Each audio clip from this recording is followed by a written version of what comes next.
Hey, Lisette here for Tool Tester. If you're ready to use Shopify for your online store but are stuck wrapping your head around Shopify's pricing and plans, we'll break it down for you in this quick explainer video. Along the way, we'll also share some tips to keep your costs down.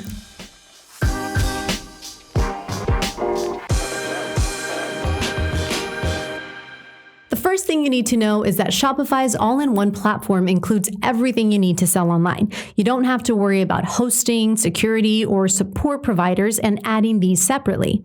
There's no work or additional cost involved there. You do, however, still have to pick from one of their many pricing plans, and there are a few other extra costs that we'll go through shortly. But before you commit and hand over your credit card details, you can actually sign up for a free 3-day trial to test Shopify. It's not a lot of time, but it's enough to upload your products, play around with the platform, and decide if Shopify is the right fit for you. If you do decide to keep using Shopify, your next decision will be to choose a plan. As you can see, there are 3 main plans. The entry plan costs $29 a month, whereas the highest standard plan costs 10 times more, which is a huge jump. If you're just starting out with e-commerce, the basic plan is probably your best bet. You'll get your own Shopify website and access to most of Shopify's selling features. And if later you end up needing more comprehensive reporting, bigger shipping discounts, and more staff accounts, you can upgrade to one of the higher plans. One thing to note is that the prices shown are for yearly subscriptions, which needs to be paid up front and is non-refundable. If you opt for a month-to-month plan, the prices will be 25% higher.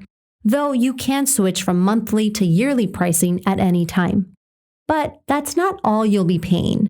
Besides monthly plan fees, Shopify charges transaction fees of between 0.5 to 2% for every sale, depending on your plan.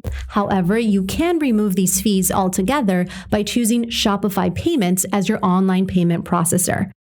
Shopify Payments is free to use, but you'll still pay a separate processing fee for credit card transactions.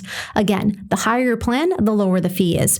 So the question is, what's the benefit here of going with Shopify's processor if I'm still going to be hit with credit card transaction fees, right? Well, if you were using another credit card payment processor, you'd have to pay similar rates plus a transaction fee. So it is a good idea to use Shopify Payments if you can. Unfortunately, Shopify Payments isn't available in all countries, so check that before signing up. You'll also notice that there are 2 other options on Shopify's pricing page. The starter plan, which doesn't give you an online store, but lets you start selling from an existing website, email campaign, or social media. And the Shopify Plus plan, which is for larger companies with more complex needs, as you can probably tell by the price. You can read more about this special plan in our Shopify Plus review, which we've linked in the description below. Finally, let's take a look at some of the other additional costs you might need to factor into your budget. Domain name. If you want your website on a custom domain, you can buy a domain name directly through Shopify, with prices starting at $14 a year. Or you can connect a domain purchased through an external provider, which might help you save a few dollars. Premium themes. While Shopify does offer a handful of free templates that can be customized, a premium theme will set you back between $100 and $350. Also, email hosting isn't included with Shopify, so if you want your own email address, you can purchase this from providers like Google for around $6 per user per month. POS card readers. If you sell in person, you can integrate Shopify's point of sale app. This is free, but the card readers come at an extra cost. You can also upgrade to the Shopify POS Pro plan for more complete features for $89 a month. We hope that's helped you understand Shopify's pricing a little better. If you have any questions, just leave us a comment below. We'd be happy to help.